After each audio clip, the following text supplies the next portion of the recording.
tenim amb nosaltres i els agraïm moltíssim la seva implicació i participació en aquesta taula dedicada a la destrucció del patrimoni en guerra.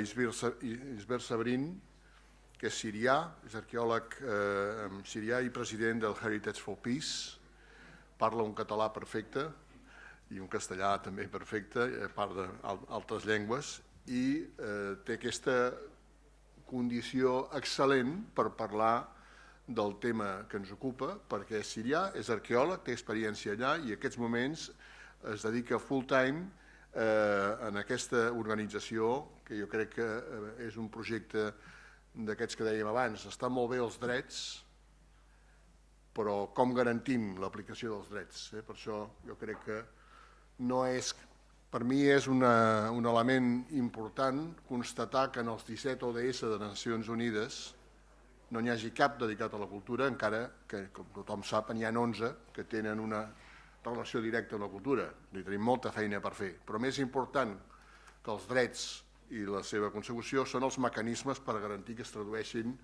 en realitats palpables. Si no ens quedem en el món de les paraules buides i crec que estem visquent una apologia de paraules buides. Però tenim dues persones que ens parlaran justament de les connexions entre els drets i la realitat.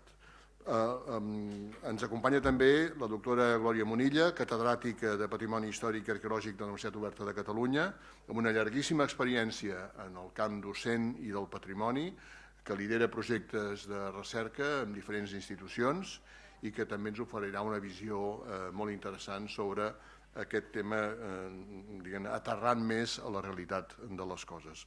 Sense cap altra dilació, li passo la paraula a l'Isbert quan vulguis. Endavant.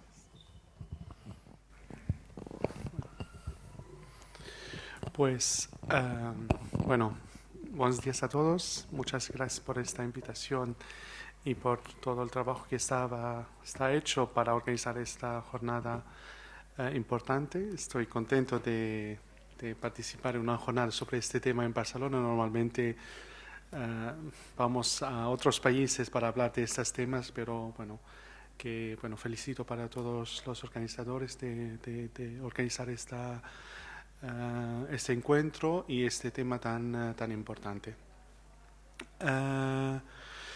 Bueno, yo me dedico a este tema hace casi 10 años y bueno, empecé mi trabajo, mi trayectoria profesional en este tema por consecuencia de la guerra en Siria. Yo, antes de la guerra, trabajaba como arqueólogo, guía turístico y vine a Cataluña para trabajar y aprender sobre la gestión del patrimonio cultural.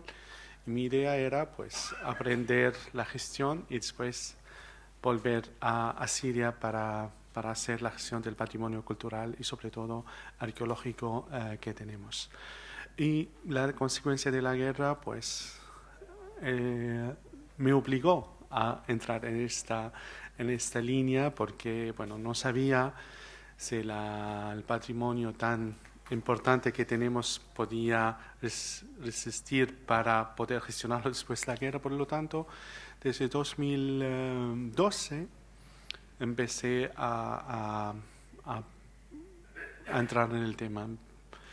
Y bueno, mi tesis doctoral, cuando quería empezar mi tesis, era sobre la gestión del patrimonio arqueológico de Siria. Pero bueno, cuando la guerra empezó, pues yo me dediqué a hacer la tesis sobre este tema. Y bueno, tengo mucho para compartir. Bueno, viene también de cosas y lecciones aprendidas y la verdad que bueno, hay todavía mucho para hacer. Tenemos una situación un poco complicada porque surgen nuevas guerras que no existían antes. Por ejemplo, todo el tema, la guerra contra el Estado Islámico. Y bueno, Jan Ladek, que estaba hablando de los gobiernos y los gobiernos que han firmado la Convención de La Haya y todo, pero en la ley internacional hay un gran problema que estamos ahora encontrando, hay conflictos, están hechos por partidos o por grupos que no son estatales, y eso es el problema.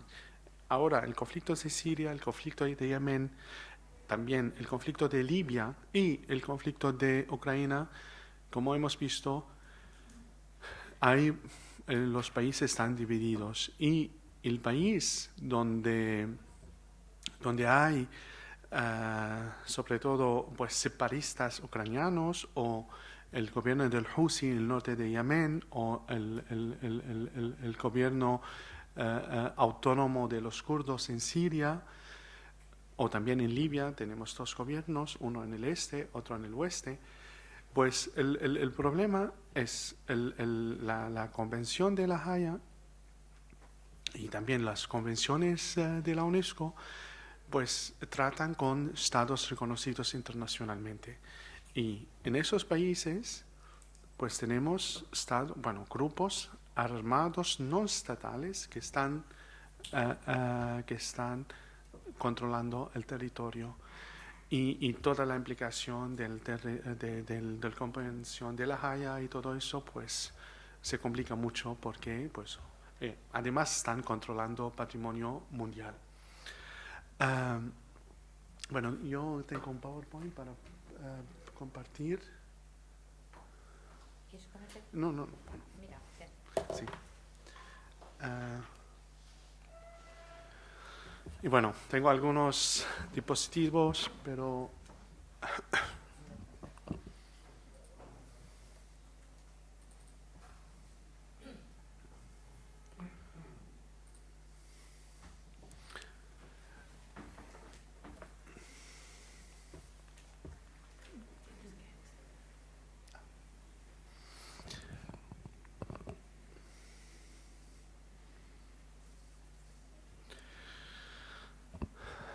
bueno, entonces hay muchas cosas que, bueno, esta una de las problemas grandes que tenemos ahora en este ámbito.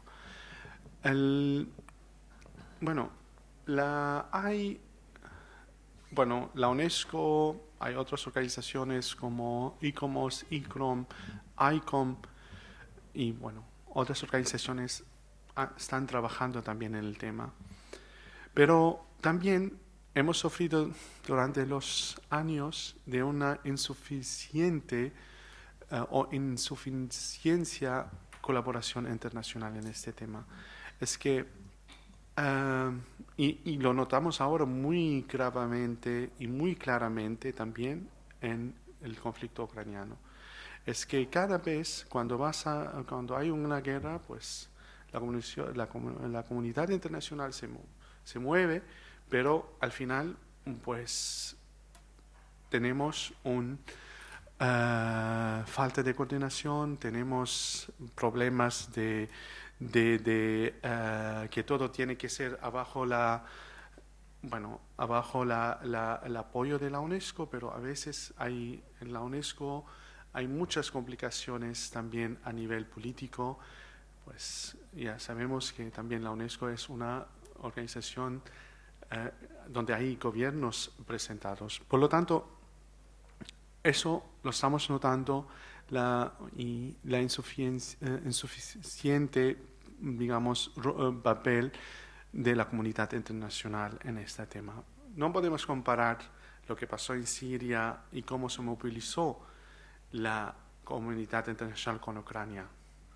Ucrania tuvo una gran atención, un gran apoyo mundial en todos lados. Hablo del lado humanitario, del lado militar y del lado también patrimonial. Solamente para dar una idea que el primer proyecto internacional que empezó para apoyar a Siria con el patrimonio y la destrucción del patrimonio era en 2014. Era 3 años después de empezar el conflicto.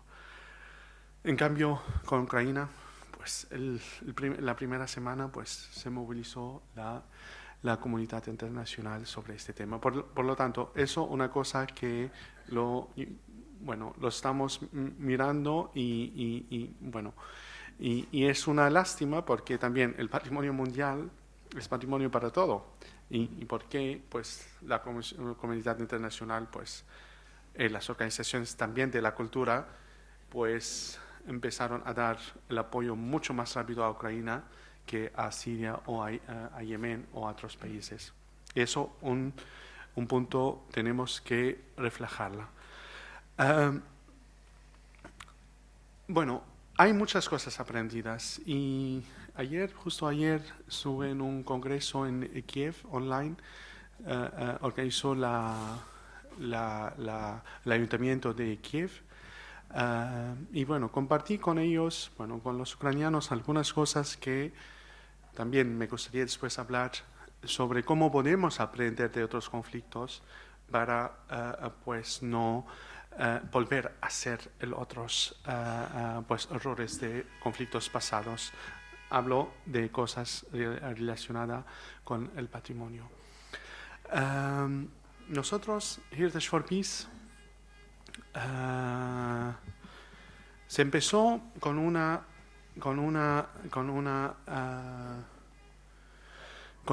pues misión muy clara, que nosotros queremos apoyar a los países que están sufriendo de guerra a la protección de su patrimonio cultural.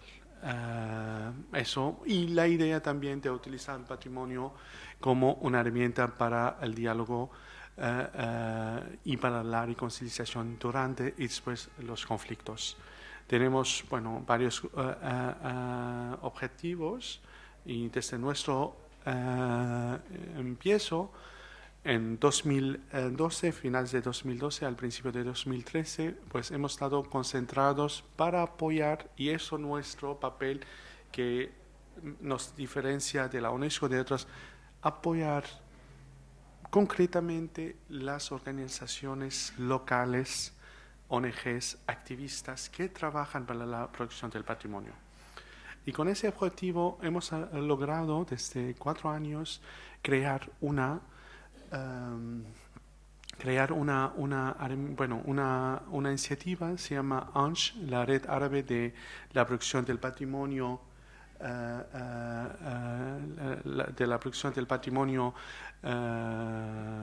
en los países árabes, sobre todo, ANSH ha estado, esto es nuestro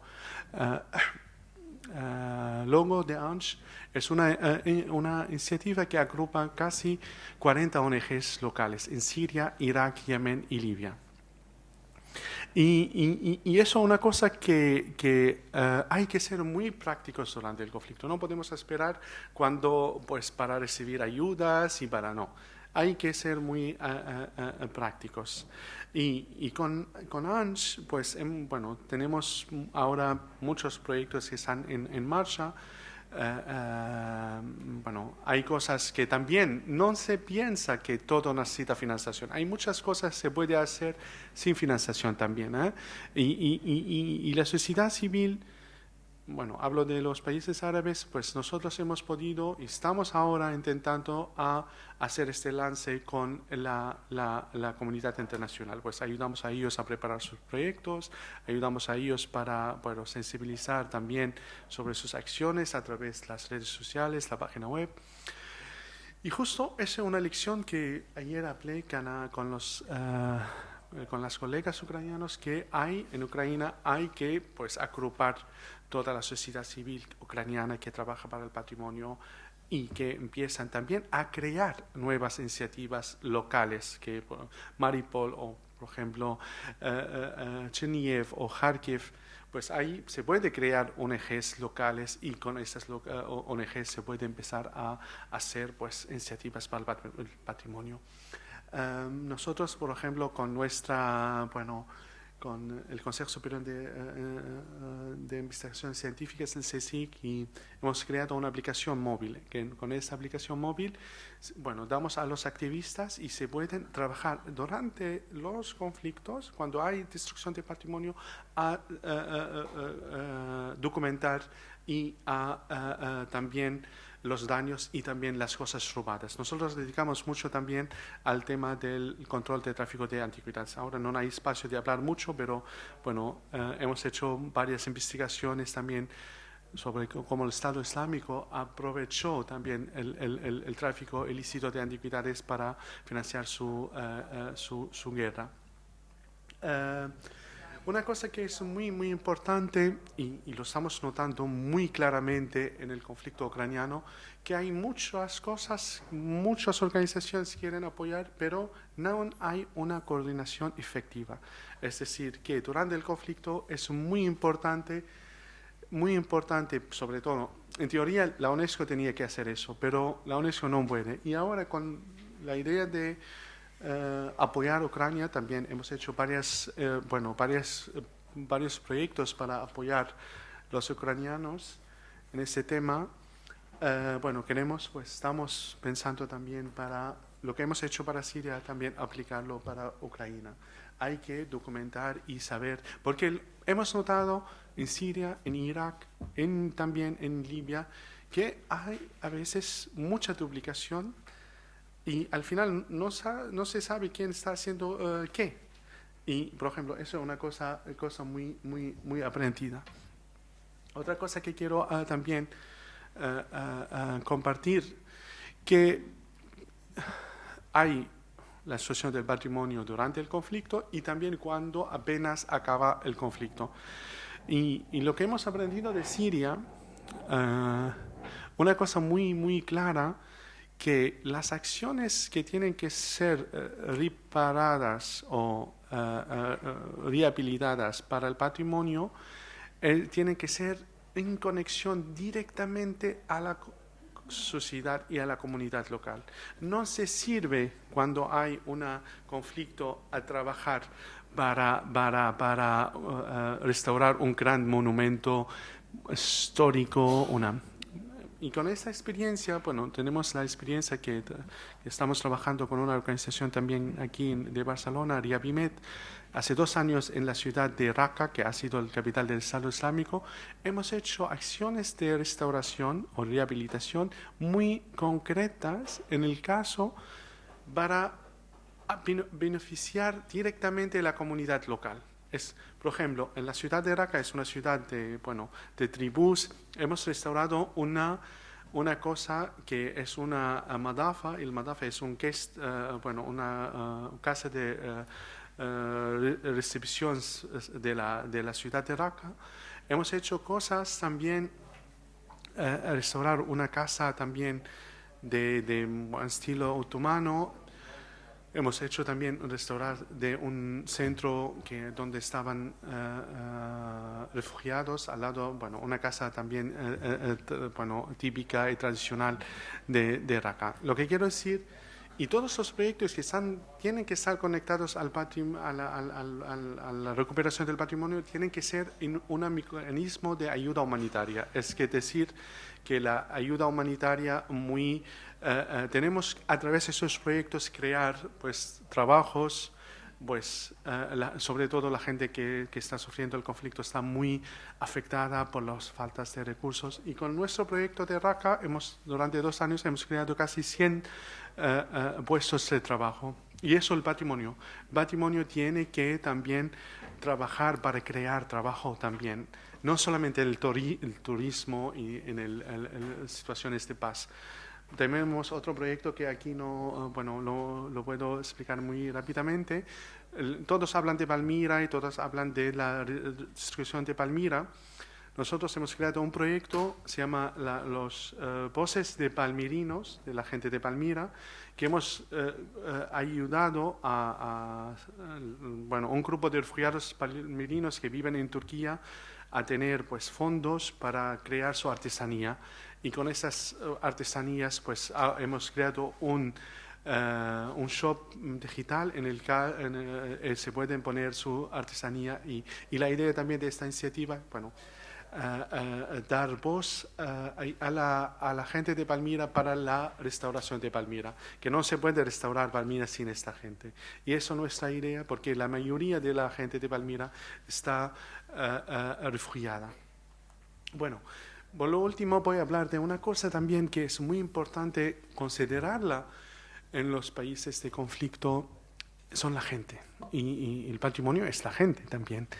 Y nosotros hace más de 6 años tenemos una iniciativa que trabajamos con refugiados, patrimonio, integración social y también apoyo psicológico a los refugiados con el patrimonio. Y bueno, aquí en Barcelona tenemos una iniciativa que se llama Abwab. Abwab en árabe es puertas. La palabra viene del árabe, pues entramos en vuestras puertas y vosotros entráis en nuestras puertas. La idea es así. Empezó con los refugiados que vienen de la zona de Mina, la zona de Norte África y Medio Oriente, y ahora con lo que está pasando con los refugiados ucranianos, pues también lo estamos trabajando, en apoyo también de varias iniciativas aquí a Barcelona, sobre todo Aproba Cultura. Aproba Cultura facilita a nosotros las entradas y el acceso a muchos centros, museos, el Palau de la Música, y nosotros organizamos unas actividades cada semana en la cual llevamos refugiados. También hacemos a veces actividades con gente de aquí a veces, y ahora hace 4 meses estamos trabajando con refugiados ucranianos y hemos notado cómo es muy importante ofrecer esta cosa a la gente, sobre todo cuando estamos en un museo y llevamos un grupo. Pues la gente está contenta, la gente está relajada, la gente siente que está tratada muy bien. Y la idea de esta iniciativa es también dar el bienestar a esta gente y también ayudar a reconectar con su identidad, a través de también crear cosas con su patrimonio. Por ejemplo, ahora tenemos una idea de organizar el Festival del Porsche de la sopa. Ahora está el patrimonio declarado inmaterial de la humanidad de la UNESCO, y hay muchas cosas que hemos notado que la gente, sobre todo sobre todo como en el caso de los refugiados ucranianos, la mayoría son mujeres y niños, con los niños en el Museo de Picasso y otros museos, hacemos talleres, que también eso apoya a ellos a conectar con su identidad.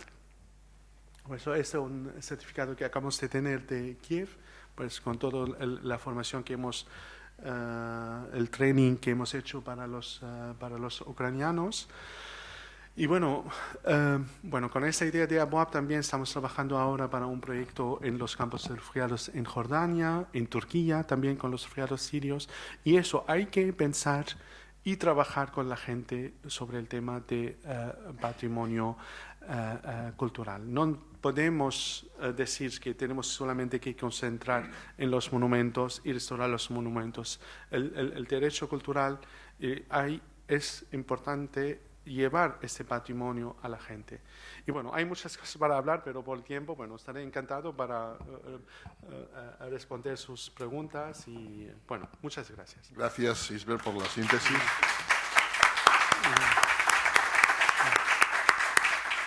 Una primera conclusión práctica es que, por supuesto, los colectivos con los que trabajáis, y enhorabuena por el trabajo que estáis haciendo, deben visitar el Museo Pau Casals porque justamente terminan el espacio audiovisual final con imágenes de Alepo y de Ucrania, para poner algún ejemplo. Sí, con mucho gusto. Muy bien.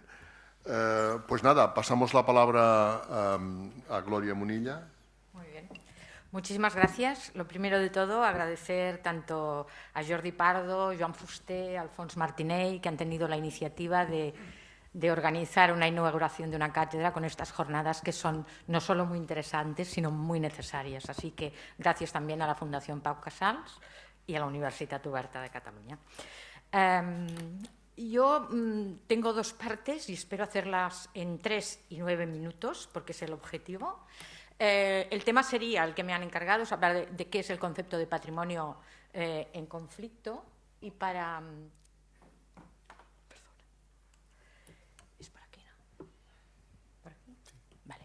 Y para hablar del patrimonio en conflicto, primero hemos de saber un poquito, aunque ya empieza a quedar muy reflejado en toda la jornada de hoy, lo ha introducido el profesor Prieto desde el punto de vista de los derechos culturales, también cuando nos han hablado de la Convención de 1954 o ahora con mi colega cuando nos ha hablado del caso de Heritage for Peace y todas sus intervenciones, ¿de acuerdo? ¿Qué significa el patrimonio? Patrimonio cultural, diríamos, pero no hace falta poner cultural, es una redundancia porque el patrimonio afecta a todo lo que es la cultura. Es la herencia cultural propia del pasado de una comunidad, mantenida hasta la actualidad y transmitido, muy importante, a las generaciones futuras. ¿Qué implica el patrimonio? Implica la recuperación y la patrimonialización del legado histórico y cultural de una comunidad, de un pueblo, de una sociedad. Tiene una relación directa, y quiero que se queden con esta palabra porque es muy importante, aunque ya ha salido anteriormente, hay una relación directa entre patrimonio y la identidad cultural de un pueblo, de una ciudadanía y de una comunidad. Y es aquí, sería también su punto débil cuando el patrimonio entra en conflicto o en una sociedad en conflicto, ¿de acuerdo? Tiene todos los aspectos, son fundamentales los del marco legislativo que rige el patrimonio. Y al final y al principio, para preservar este patrimonio, se ha de enfocar desde un punto de vista de una gestión integral del mismo, ¿de acuerdo? Por tanto, hay aspectos también muy interesantes que en este caso también ha hablado un poco mi colega, que es el tratamiento del patrimonio, él en el caso de conflicto, y su puesta en valor como recurso cultural. Por ejemplo, lo que él ha hablado, lo que hacen con la comunidad ucraniana es una puesta en valor de ese patrimonio a los refugiados, ¿de acuerdo? Por último, hay un aspecto muy importante que es el de la difusión y la comunicación del patrimonio a la sociedad. ¿Cuál es el valor del patrimonio? El patrimonio, no lo voy a hacer por orden, tiene un valor económico y un valor económico absoluto. Pero no solo eso es lo importante, aunque es el valor económico el que permite cuantificar las pérdidas en una situación de conflicto. Depende ese valor del contexto social e histórico en el que se enmarca, ¿no? Pero sobre todo tiene un valor histórico como recurso para generar identidad, prestigio y fortalecer la cultura de un pueblo, de una comunidad. Y en ese sentido, y en este concepto de identidad, he puesto aquí la imagen de la famosa biblioteca de Sarajevo destruida, que yo no sé ustedes, pero a mí ya no me afectó solo profesionalmente, me afectó personalmente. O sea, yo recuerdo que me emocionó directamente en la comparativa entre lo que era la biblioteca, el acceso y cómo quedó. Aquello fue, como decimos en catalán, colpidor, muy impresionante, y afectaba directamente a la identidad de un pueblo. Y por eso, exactamente, es por lo que fue destruida, ¿de acuerdo? Por tanto, al final y al principio, un bien cultural puede ser apreciado desde diferentes perspectivas por la sociedad en la que se desarrolla y valorado de diferente forma. Esta puesta en valor del patrimonio, que está hecha para la sociedad, implica que se desarrollan diferentes proyectos interdisciplinarios y de muy diversos tipos, y siempre en diferentes ámbitos de conocimiento y de relación. Tenemos todo un aspecto que también se ha hablado hoy aquí, de la importancia del patrimonio en su relación con la educación, la concienciación, la educación, la proactividad en este sentido, una relación directa entre el patrimonio y el turismo cultural, es fundamental, bien entendido, por supuesto, una relación directísima entre el patrimonio y todo el ámbito de lo que es la memoria colectiva de un pueblo, que puede afectar tanto a la memoria, por ejemplo, del caso concreto a la que yo hablaré, que es la Guerra Civil Española, como a la memoria colectiva del pueblo ucranés, etcétera, etcétera. Por tanto, hay muchas tipologías de patrimonio cultural, histórico, material, inmaterial, etcétera. Y una cosa, un aspecto muy importante del patrimonio es los usos, incluido el político, qué se hacen de él mismo. Es muy importante conocerlos y saberlos interpretar. Nuestro grupo de investigación, desde hace concretamente unos 18 años, ha abierto una vía de análisis sobre la situación del patrimonio cultural en tiempos de conflicto y específicamente se ha dedicado al análisis de la situación del patrimonio cultural en la etapa de la preguerra, gobierno republicano, durante la guerra, gobierno republicano y luego franquista, y la posguerra, gobierno franquista. Para abordar este tema, y quiero destacar aquí, esto es sacado, me estoy citando a mí misma, pero lo he puesto y además enlaza muy bien con lo que se ha tratado en la primera ponencia, una cuestión muy importante es saber discernir entre la destrucción de un patrimonio como consecuencia de un conflicto bélico y la otra, muy importante, la aniquilación sistemática y planificada del patrimonio de una cultura que viene sucediendo desde la antigüedad. Y esto es muy importante porque no es nada nuevo. Los romanos elaboraron un término, concepto, que implicaba la aniquilación del otro a partir de la destrucción de su memoria, que es la palabra damnatio memoriae, la eliminación de la memoria. Ellos pusieron sobre texto y papel algo que las civilizaciones antiguas venían haciendo ya desde las culturas mesopotámicas y próximo orientales. Es decir, para invadir un territorio, para conquistar, he de eliminar al contrario. Y la mejor manera de eliminarlo, una de ellas, pero aparte de la muerte, es eliminar la memoria, porque la muerte se puede convertir en una memoria del recuerdo del héroe. La eliminación de la memoria es la aniquilación completa, ¿de acuerdo? Y este enfoque es muy importante. Luego, el patrimonio, por tanto, es una herramienta fundamental para atacar las bases culturales e identitarias de un grupo cultural. Su aniquilamiento sistemático, consciente y perseguido forma parte de las estrategias bélicas. Por ello, Ucrania está sufriendo y sufrirá la misma situación que cualquier otro país en tiempos de conflicto bélico, como nos acaban de mostrar, por lo que nos han explicado en el caso sirio, ¿de acuerdo? Nuestro grupo de investigación, como decimos, empezó a investigar sobre este tema y publicó un libro, Salvemos el arte, que es la protección del patrimonio histórico y cultural catalán, que significó un poner sobre la mesa de las líneas de investigación en aquel momento algo que era muy necesario, que había muchos investigadores que empezaban a tratar, pero que aún no se hablaba, que es todo el estudio sobre cómo afectó la destrucción del patrimonio o la salvaguarda o el expolio del patrimonio, en nuestro caso el estudio caso catalán, durante la Guerra Civil.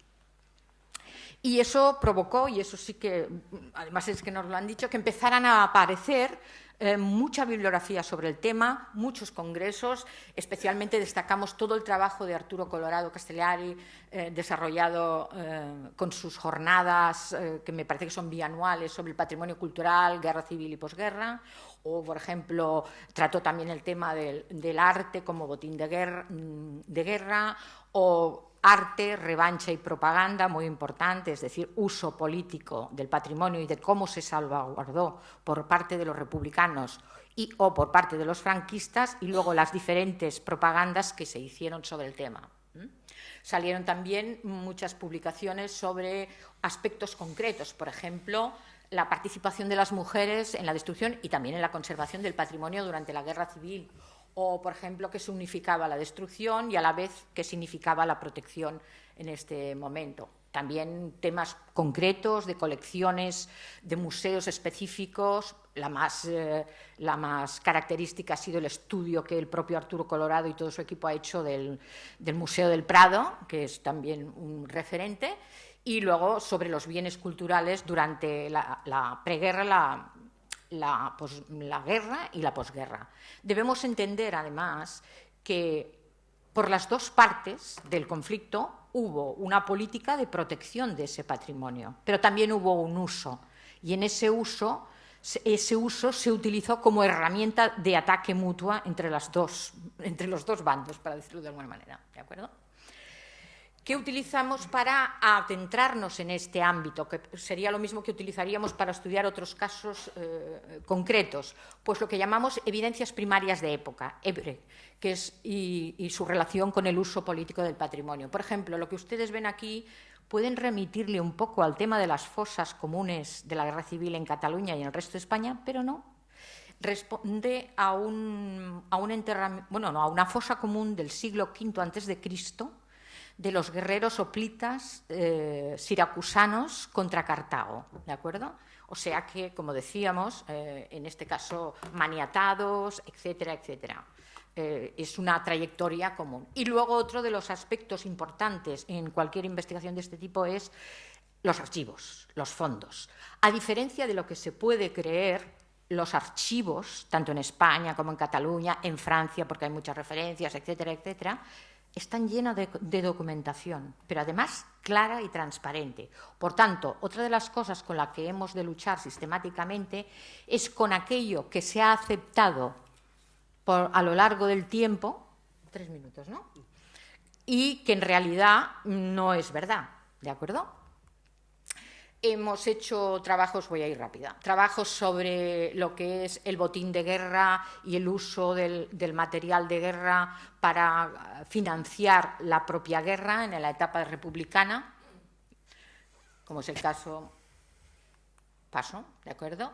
Eso, por ejemplo, aquí se ve muy bien el uso político que desde los diferentes puntos de vista han hecho los dos bandos y ya diría hasta la actualidad. Es decir, actualmente todavía el conflicto entre quién robó el oro de Moscú todavía continúa, entre quién expolió más también continúa, ¿de acuerdo? O todo el tema del salvamento y expolio, ¿de acuerdo? Les recuerdo, sin ir más lejos, el caso de Sigena, vamos a dejarlo aquí, corramos un tupido velo. Digamos que al final los especialistas del ámbito del patrimonio nos hemos preguntado sobre este caso quién está protegiendo al patrimonio, ¿de acuerdo? Y, por último, esta repercusión de la investigación que se está haciendo en este ámbito en Cataluña y a nivel nacional también afecta a el análisis de lo que es toda la legislación de la protección e encantación del patrimonio, ¿de acuerdo? Bueno, aquí quería explicar el caso del oro a París, etcétera, pero lo vamos a dejar porque no dará tiempo. Y en el caso de Cataluña tenemos igual la cantidad de publicaciones que han empezado a aparecer ya hace tiempo, especialmente las que se están desarrollando en el ámbito del Instituto Catalán de Investigación en Patrimonio Cultural con Joaquim Nadal. No vamos a extendernos, se habla sobre patrimonio religioso, patrimonio civil, patrimonio confiscado, etcétera. Los trabajos realizados son muchos y de mucha categoría, no de mucha categoría, sino de mucha tipología diferente, ¿de acuerdo? Y a partir de ahora, para que ustedes se hagan una idea de hasta qué punto es amplio el campo de investigación y falta por hacer, digamos que todo esto que ven aquí, que no vamos a determinar específicamente, aunque me han dicho que colgarán la presentación, son las tareas por hacer en cuanto a los protagonistas, las personas, las tareas por hacer en cuanto a los motivos ideológicos de las destrucciones, las tareas por hacer en cuanto a guerra y propaganda, o las tareas por hacer en el proceso de retorno y devolución de las obras de arte. Y las comisiones provinciales, etcétera, etcétera. Unas ideas finales que me parecían importantes, ¿de acuerdo? Cuando analizamos el patrimonio, y en este caso el patrimonio en conflicto, estamos hablando de investigaciones interdisciplinarias, pero porque no queda otra y porque es así, porque debe ser. Estamos hablando de arqueología del conflicto, de los campos de batallas, de conflictos y sociedad, la arqueología del holocausto, arqueología del genocidio, patrimonialización de la arqueología, o sea, musealización de la arqueología del conflicto. Estamos hablando de todo lo referente desde el punto de vista antropológico, sobre todo patrimonio e identidad cultural. Estamos hablando desde el punto de vista antropológico y específicamente desde la antropología forense. Estamos hablando también de las fuentes, los archivos, las historias orales, las personas, los protagonistas, las víctimas. Fuentes primarias, fuentes secundarias y estudios de caso nacionales e internacionales en diferentes ámbitos. Esto es un poco lo que quería hacer yo como previa para que veamos y luego podamos dialogar. Muchísimas gracias.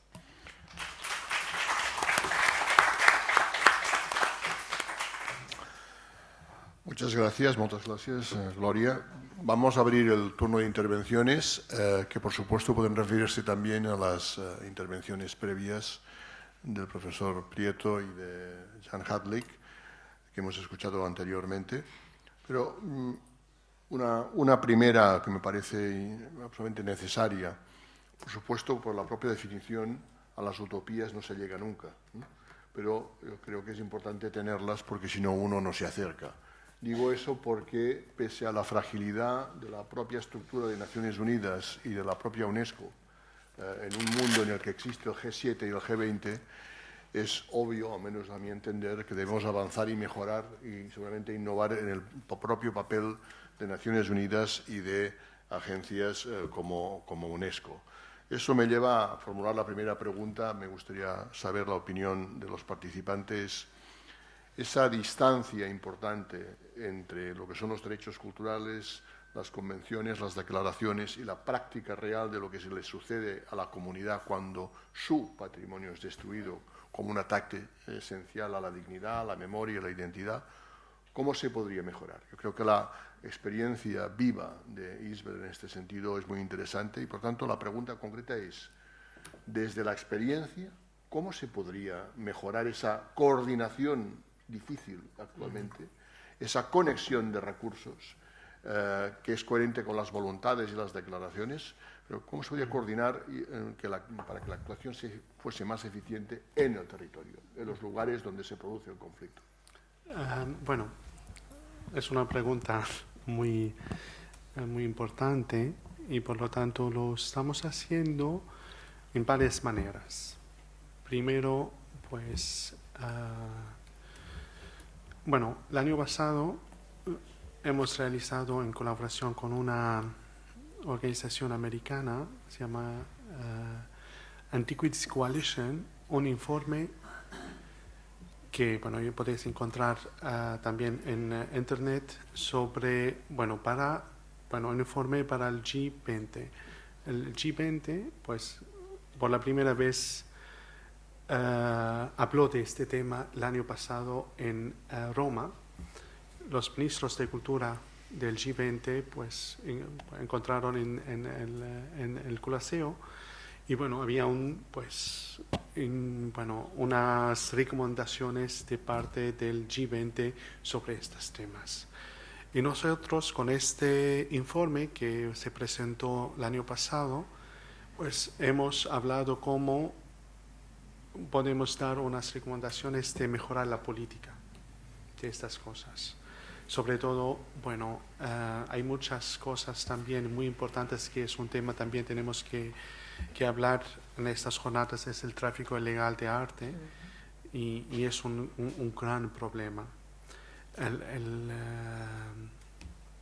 También, bueno, al final del año pasado hemos publicado una investigación, bueno, con otros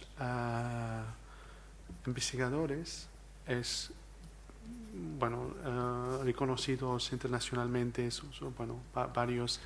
Patty Kremplet, bueno, es una de las mejores y más conocidas profesoras de la ley del patrimonio a nivel mundial. Neil Brody es de la Universidad de Oxford, que es una persona muy conocida también por el tema de combatir el tráfico de antigüedades. Otras más también, Maura Kersel, Donna Yates y Emily Smith. Hemos analizado en esta investigación que es por qué todavía tenemos un gran problema de combatir el tráfico de antigüedades en el ámbito mundial. Hemos analizado los fallos de la ley internacional, ¿cómo podemos decir? Un poco la distancia entre la práctica y la teoría. Tenemos la convención también del 70, que es una convención se hizo en la UNESCO para el importe de las obras de arte, pero también hay muchos fallos. También, en el mismo tiempo, la Convención de La Haya, que hemos visto que también los países han firmado convención, pero en la práctica muchos países que no lo tienen.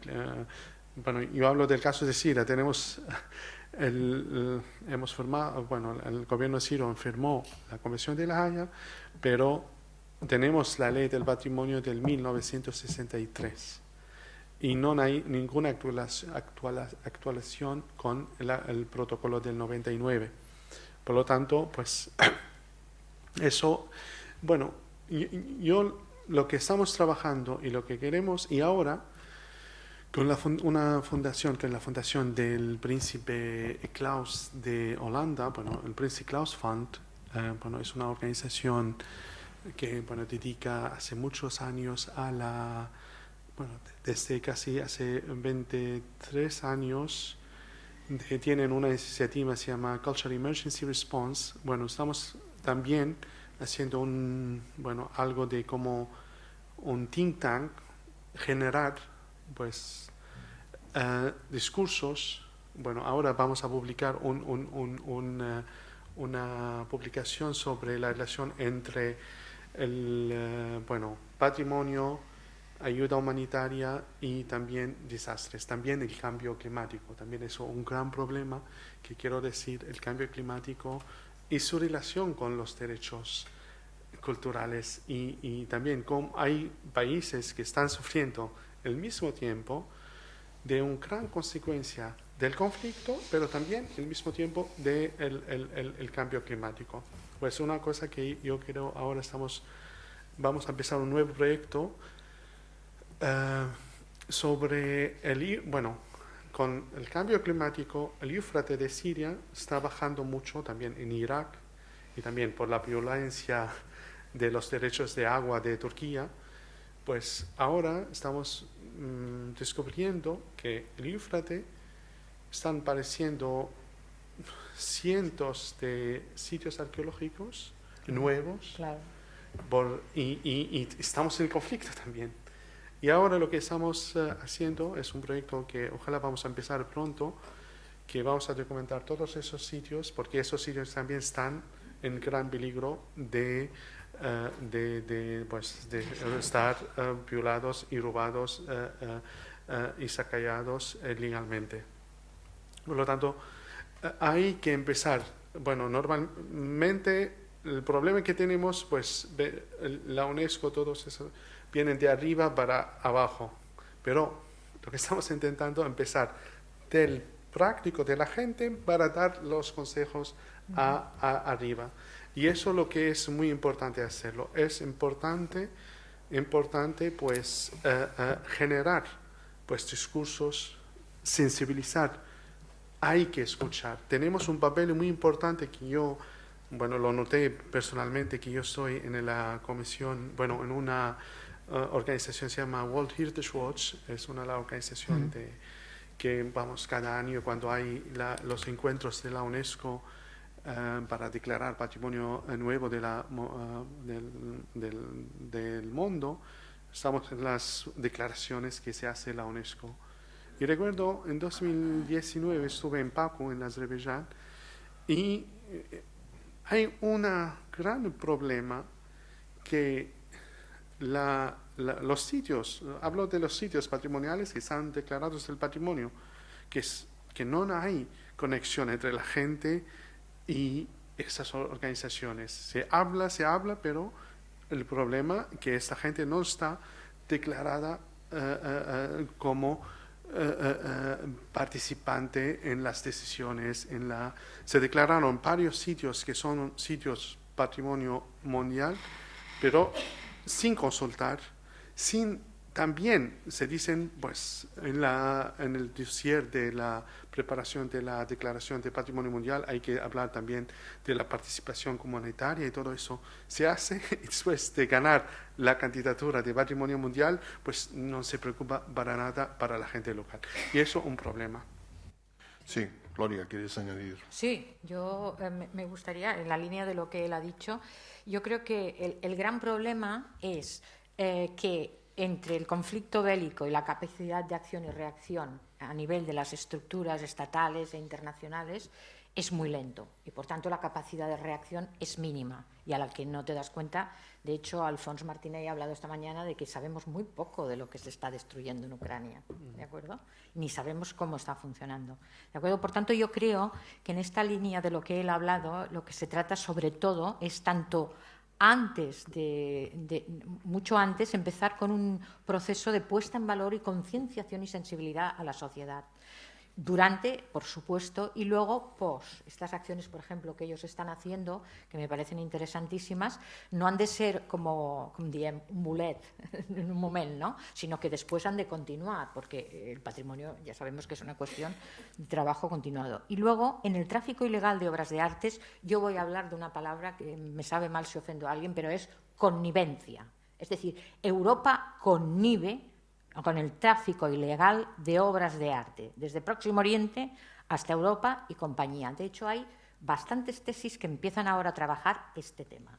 Si no hubiera mercado, si no hubiera el otro extremo, no existiría. Y sí, lo siento, da la sensación, aunque no lo tengo certificado con datos porque no me he dedicado específicamente, las autoridades nacionales, comarcales, internacionales no dieran palio, o sea, no volvieran la espalda a este hecho, se podría conseguir mucho más. Muy bien, vamos a abrir ahora el turno de intervenciones. Yo creo que ya una primera, no conclusión, pero sí aportación importante que reflejaremos en el documento memorándum de estas jornadas es la necesidad de fortalecer los mecanismos de relación entre las organizaciones, y especialmente UNESCO, y los operadores locales, como se ha reivindicado, y quizá, y propongo, insisto que esto lo que voy a decir ahora lo voy a decir desde el más absoluto respeto y en un tono proactivo. Tuve el honor de ser seleccionado, estuve 6 años en el comité de expertos bajo la Convención de 2005 y, digamos, valoro muchísimo la existencia de UNESCO. Pero a modo de conclusión, así como reivindicar ese fortalecimiento de los mecanismos con los operadores que están actuando en el territorio en situaciones de conflicto, pues quizá también hacer una crítica proactiva, propositiva, para que UNESCO mejore su capacidad y su propia gobernanza. Lo digo porque nuestra generación creció seguramente creyendo en Walt Disney y en UNESCO, y hemos visto que, bueno, que hay una distancia entre la retórica y la práctica muy grande, pero justamente con los que estáis al pie del cañón en el campo de trabajo, esa lista de elementos de mejora en la relación y también, digamos, para simplificar la burocracia, en parte secuestrada por el papel de los Estados-nación, que a veces no atienden a la diversidad cultural, quizá puede ser una reflexión a tener en cuenta. Abrimos el turno de intervenciones referidas tanto a estas como al primer bloque de esta primera parte de la sesión. Sí, endavant.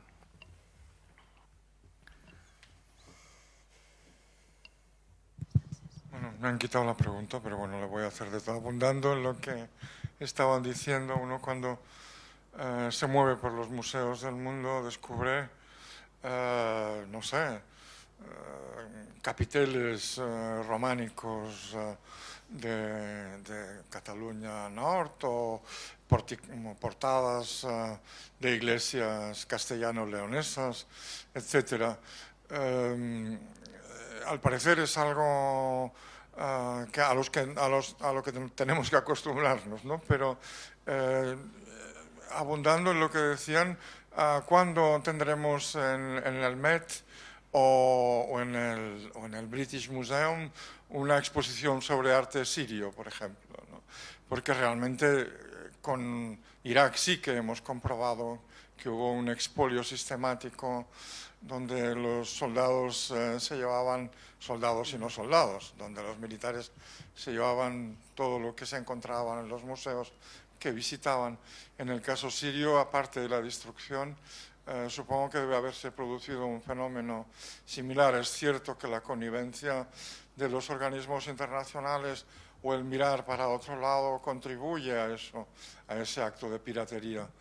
Pero tal vez tendríamos que reforzar, aparte de crear los mecanismos, los aparatos legislativos propios para parar, para detener todos estos fenómenos, también reforzar los mecanismos internacionales para que eso no se produzca. Vamos.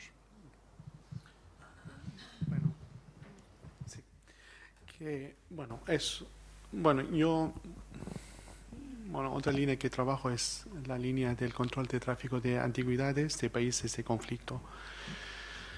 Y bueno, hace casi 6 años estoy en esta línea. El año pasado hemos publicado, con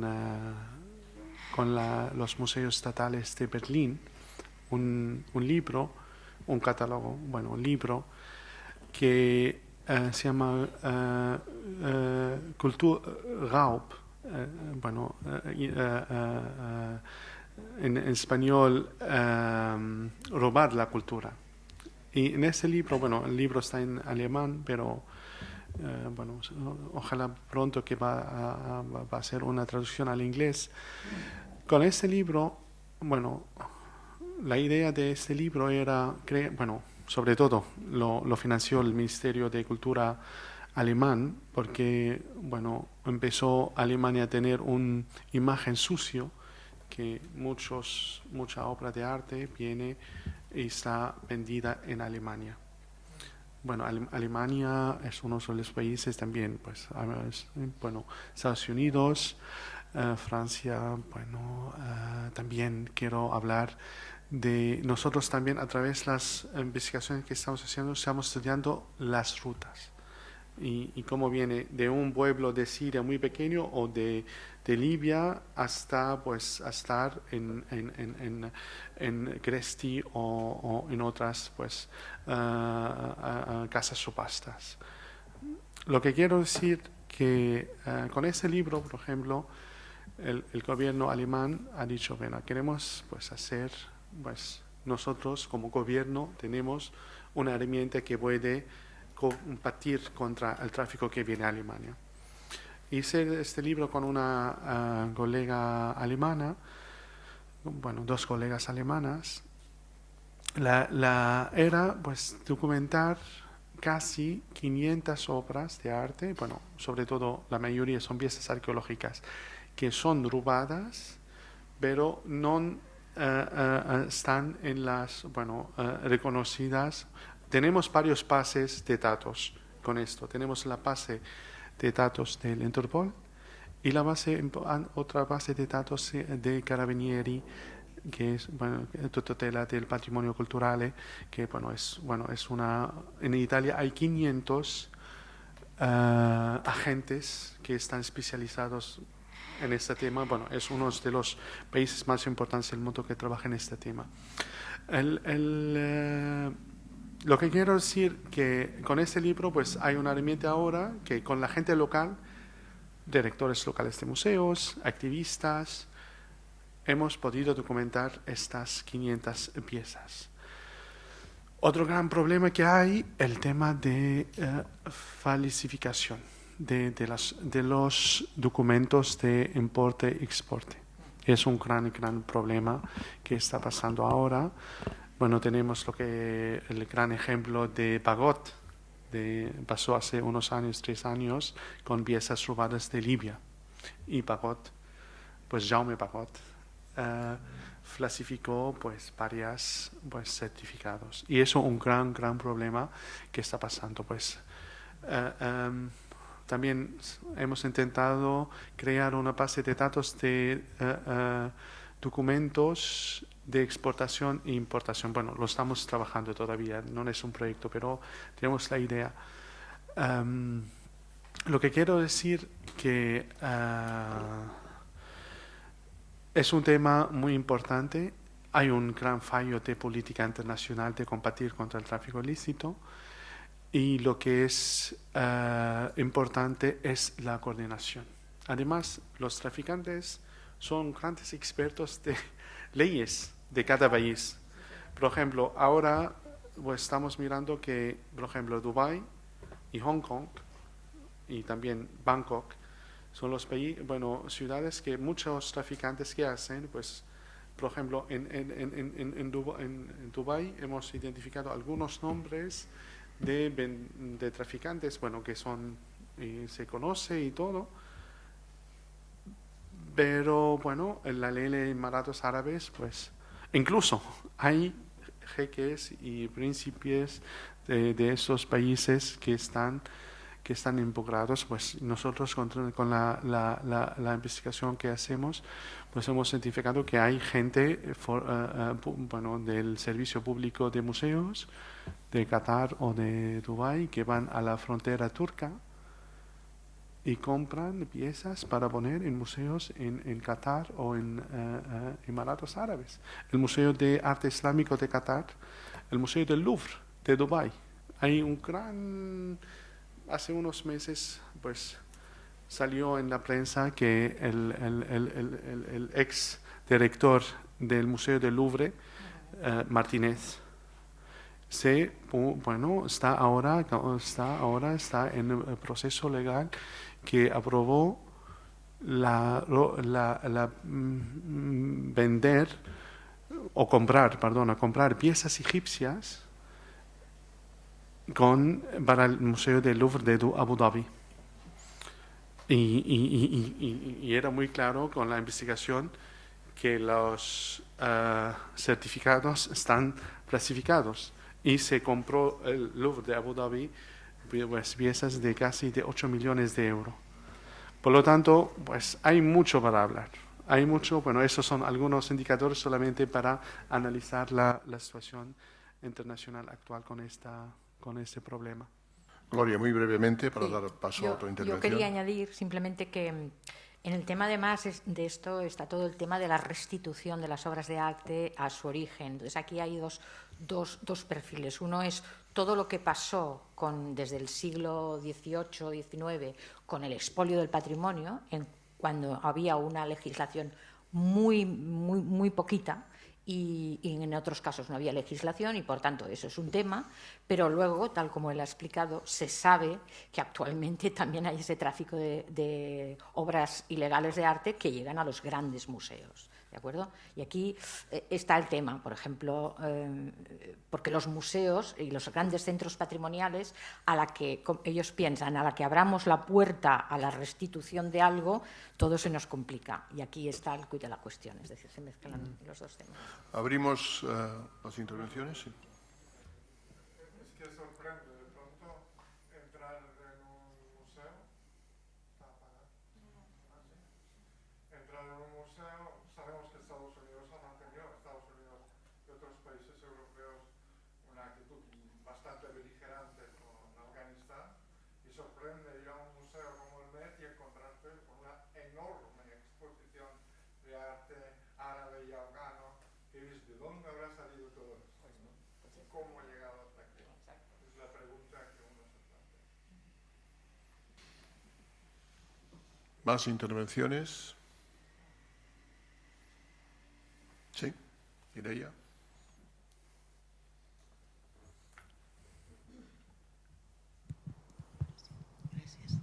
Bueno, en otro orden de cosas, cuando Gloria hablaba de patrimonio de transmisión, cuando Jesús hablaba de la destrucción del patrimonio, destrucción cultural, y Esper habla de las personas, ¿no? Y de la apropiación del patrimonio, entonces también estamos hablando de la relación de la cultura y la educación, ¿no? El patrimonio y la educación.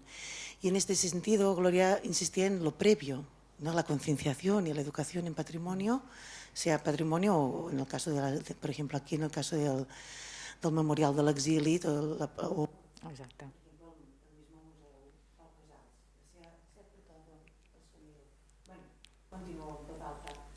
Entonces, en este sentido, el antes, el durante, una pregunta concreta para Esper también sería: ¿de qué manera notas, o ustedes en el trabajo en el sitio, in situ, notan, identifican cómo ha habido un trabajo previo durante un conflicto, o sea, en una situación de conflicto en que ustedes van directamente, ¿no? Nos comentabas, Esper, cómo la ONG trabaja, pocos días van al sitio en que hay el conflicto, notan de qué manera se percibe en una situación, me imagino, dura, de conflicto vigente, esa apropiación del patrimonio, ese trabajo previo educativo, y si con esta premisa se puede continuar haciéndolo durante el conflicto y obviamente post-conflicto, desde luego ya la restauración que se puede hacer perfectamente, ¿no?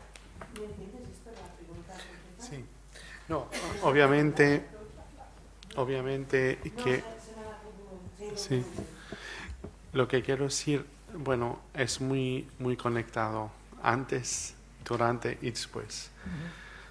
Pues en el caso de Siria, bueno, es una de las también investigaciones que hice para mi tesis doctoral, que cómo la gestión del patrimonio antes de la guerra afectó en la gestión del patrimonio durante la guerra.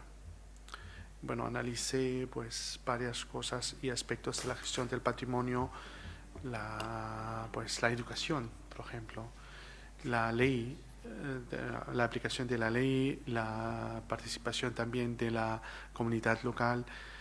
Y bueno, yo hablo de, bueno, después ya también lo hemos visto muy claramente en Ucrania, que la situación, bueno, antes del conflicto afectó mucho ahora. La gente de Kiev me han dicho que han estado 4 meses antes que empiece el conflicto diciendo al Ministerio de Cultura: tenemos que evacuar museos, tenemos que hacer acciones preparatorias para evitar los desastres. Pues el Ministerio de Cultura no hizo nada en Kiev para escuchar a esta gente. Y bueno, ya nosotros ahora estamos desarrollando una cosa que se llama Earning Warning System para el patrimonio. Es decir, que cuando hay cosas, hemos aprendido, hay alarmas antes que pasa un conflicto, por lo tanto hay que actuar antes de que pase el conflicto con el patrimonio. Por ejemplo, lo que se hace es hay que pues entrenar gente de museos. En Siria nunca hemos tenido antes del conflicto una formación de cómo se prepara en casos de conflicto o de desastres también. No hablo solamente de Siria, hablo también de lo que pasó en Notre Dame o el Museo de Río de Janeiro. Bueno, hay muchas cosas ahora. Hay necesidad que siempre se prevista pues casos de incendios, hay que prepararse antes, no solamente en sitios de conflicto, también aquí en Cataluña, en España, en Europa, hay que tener pues medidas de preparar si pasa algo. Y claramente es muy importante, antes que pase algún conflicto, hay que, bueno, lo que estamos intentando a publicar ahora en esta publicación hay que crear una lista de que también la comunidad internacional puede decir: mira, por ejemplo, en Myanmar, bueno, hay una dictadura y bueno, también hay mucho lo que está pasando con el cambio climático. Y nadie se hace nada. Tenemos también varias cosas, varios otros países de América Latina también que están sufriendo de consecuencias de cambio climático. Por lo tanto, muy importante, cuando hablamos de educación comunitaria, educación también de profesionales. Hay que incluir también estrategias de formación para la gente que dirija el patrimonio en caso de desastres o de conflictos armados. Sí, yo quería añadir, se lo aconsejo mucho, el caso de la Guerra Civil Española es paradigmático en cuanto a todo el proceso de salvamento, protección y evacuación del patrimonio cultural, tanto en el territorio español en general como en el caso catalán, reconocido por el gobierno francés y por todos los especialistas, que, como usted sabe, en la primera mitad del siglo XX los especialistas de la museología por excelencia eran los franceses, ¿de acuerdo? Y da muchas pistas sobre cómo y cuándo. Uno de los problemas que él ha hablado es de los problemas que tienen en Kiev porque no han organizado una buena estructura de evacuación, ¿no? Y en el sentido del en realidad los profesionales del ámbito del patrimonio, como de cualquier otro ámbito de la cultura, cuando vamos a un territorio, desarrollamos un programa, rápidamente nos damos cuenta del nivel de sensibilización que tiene un grupo cultural por su patrimonio en este caso. En este caso nosotros estamos trabajando en un proyecto en Navarra, con un pueblecito que es el último pueblo de Navarra, si lo ves desde Pamplona, y el primero si lo ves desde Zaragoza, ¿de acuerdo? Cortes de Navarra, que tienen es un pueblo rural, un plano, no tiene más que un castillo maravilloso y una alta sensibilización ciudadana, con voluntarios, etcétera, por la cultura en general y por su patrimonio en particular. Una última intervención. ¿Alguien quiere intervenir? Una darrera intervenció. Molt bé. Muchas gracias, moltes gràcies por las aportaciones y reflexiones que nos han permitido ese contacto directo con la realidad que supone la gestión de enfrentarse a las situaciones reales de conflicto. Muchas gracias. Muchísimas gracias.